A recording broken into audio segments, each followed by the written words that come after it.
চট্টগ্রাম ও শরীয়তপুরে কিছুতেই নিয়ন্ত্রণে আসছে না অটোরিকশার দৌরাত্ম্য, তৈরি হচ্ছে যানজট। এ বিষয়ে আরো জানাতে সরাসরি যুক্ত হচ্ছেন সহকর্মী আজিজা হক পায়েল ও সাইফুল ইসলাম আকাশ। শুরুতেই যাচ্ছি চট্টগ্রামে।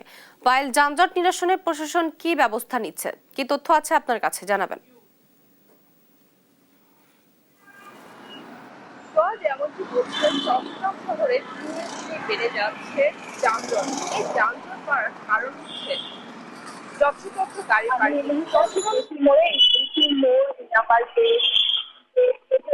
অলঙ্কার সহ বিভিন্ন গুরুত্বপূর্ণ মোড়গুলোতে সকাল সন্ধ্যা লেগে থাকে যানজট।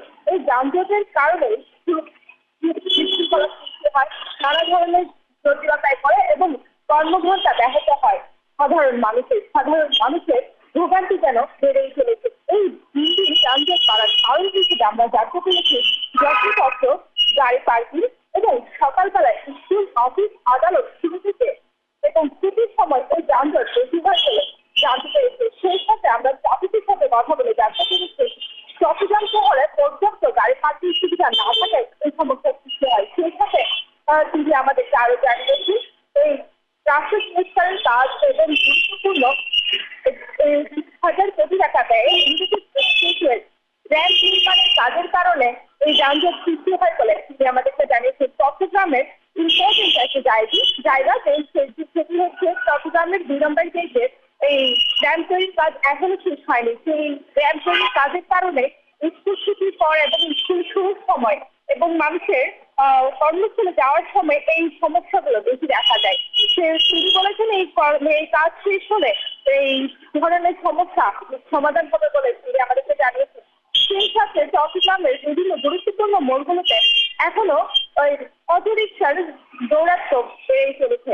দিন দিন বেড়ে চলেছে এই অটোরিকশার দৌরাত্ম্য। আরেকটি বিষয় আমাদেরকে ট্রাফিক জানিয়েছেন, সেটি হচ্ছে অবৈধ গাড়ি বেশি থাকায় বিআরটি বেশি অবৈধ গাড়িতে অনুমতি দেওয়াতে এই অবৈধ গাড়ির দিন দিন বাড়ছে। সে কারণে এই যানজট সৃষ্টি হচ্ছে বলে তিনি আমাদেরকে জানিয়েছেন। চট্টগ্রাম শহরে আমরা দেখতে পাচ্ছি সকাল সন্ধ্যা একটু বেশি যানজট লেগে থাকে। এখন একটু কম দেখা গেল সন্ধ্যাবেলায় এই যানজট একটু বেশি থাকে। সেই সাথে অফিস আদালত ছুটির পরে এই যানজটটা বাড়তে থাকে। সেই সাথে চট্টগ্রাম শহরে বিভিন্ন গুরুত্বপূর্ণ মোড়গুলোতে মার্কেট, রেস্টুরেন্ট এইসব বেশি হয়, তাদের পর্যাপ্ত গাড়ি পার্কিং সুবিধা না থাকে এই সমস্যা বেশি হচ্ছে বলে জানিয়েছেন আমাদের।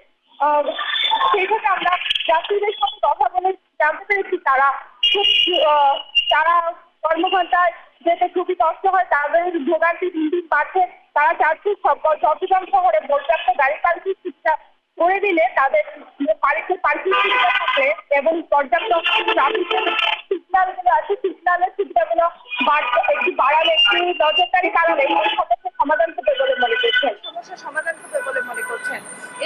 এই যানজট নিয়ে আরো বিস্তারিত জানাতে আমাদের সাথে যুক্ত হচ্ছেন শরীয়তপুর থেকে আকাশ।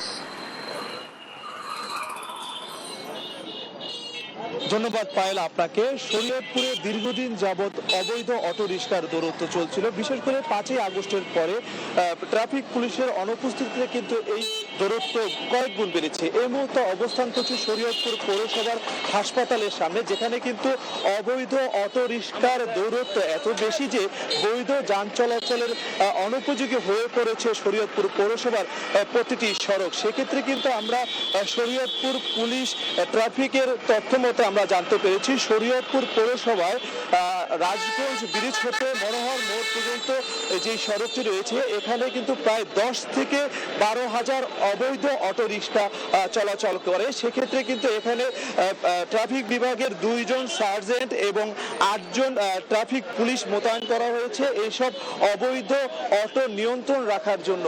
সেক্ষেত্রে কিন্তু আমরা দেখতে পেয়েছি তারা প্রতিদিনই কিন্তু 8 থেকে 10টি অটোরিকশাকে জরিমানা করে যাচ্ছেন। তারপরেও কিন্তু থেমে নেই এই অটোরিকশার দৌরাত্ম্য। এতে কিন্তু যাত্রী সাধারণ যারা রয়েছে তারা কিন্তু আমাদেরকে বেশ কয়েকবারই বলেছে এই অবৈধ অটোরিকশা আইন শৃঙ্খলার নিয়ম কানুনের তোয়াক্কা না করে এই সড়কে চালার কারণে কিন্তু তাদের বেশ সমস্যা হচ্ছে এবং ছোট বড় দুর্ঘটনার শিকার হচ্ছে পথচারীরা। এবং আমরা একজন পথচারীর সাথে কথা বলার চেষ্টা করব আসলে এই যে অটোর দৌরাত্ম্য এর ফলে আপনাদের পথচারীদের কি কি সমস্যা হচ্ছে এবং আপনারা এই নিরসনের জন্য প্রশাসনের কাছে কি চাচ্ছেন। এই অটোর কারণে আসলে জনজীবন দুর্বিষহ হয়ে যাচ্ছে। রাস্তায় বের হলে এই অটোর কারণে রাস্তা পার হওয়া যায় না, বিশেষ করে বয়স্ক মানুষ এবং কি মহিলা মানুষ এই অটোর কারণে রাস্তায় বের হতে পারে না। এই যে মনে করেন অটোটা পার হতে, একটা রোড পার হতে 4 থেকে 5 মিনিট লেগে যায়। এজন্য আমি জেলা প্রশাসনের দৃষ্টি আকর্ষণ করছি যাতে এই অটোর কারণে যে রোডের সমস্যা এগুলো নিরসন করার জন্য। আগে একটা নিয়ম ছিল যে এক থানার অটো অন্য থানায় যেতে পারে না, তখন যে রোডে যানজট কম ছিল, যে এই কারণে এখন সারা জেলার অটো সব সময় সদরে ঢোকার কারণে এই অটোর যে যানজটটা লেগে থাকে, এই কারণে আমাদের জনজীবন, সাধারণ মানুষের জীবন অতিষ্ঠ হয়ে গেছে অটোর কারণে। আমরা রোডে ঠিকমতো চলাফেরা করতে পারি না, মাঝে মাঝে অ্যাক্সিডেন্ট হয়। জি, ধন্যবাদ আপনাকে। শুনছিলেন একজন পথচারীর কথা। পাশাপাশি আমরা শরীয়তপুর জেলার যিনি পুলিশ সুপার রয়েছেন নজরুল ইসলাম, তার সাথে আমরা কথা বলে দেখেছি। তিনি আমাদেরকে যেটি জানিয়েছে, শরীয়তপুরে এই অবৈধ অটো নিষিদ্ধকরণের ক্ষেত্রে কিন্তু তারা প্রতিনিয়ত এই মামলা চলমান রেখেছে এবং ঊর্ধ্বতর কর্মকর্তা এবং পৌর কর্তৃপক্ষ সহায়তায় তারা কিন্তু অতি দ্রুতই এর সমস্যার সমাধান করবেন বলে আমাদেরকে জানিয়েছে। এই ছিল শরীয়তপুর হাসপাতাল থেকে সর্বশেষ। তোহা, ধন্যবাদ আপনাদের দুজনকে। চট্টগ্রাম ও শরীয়তপুরে কিছুতেই নিয়ন্ত্রণে আসছে না অটোরিকশার দ্বৈরথ। এ বিষয়ে বিস্তারিত জানাচ্ছিলেন আমাদের সহকর্মীরা।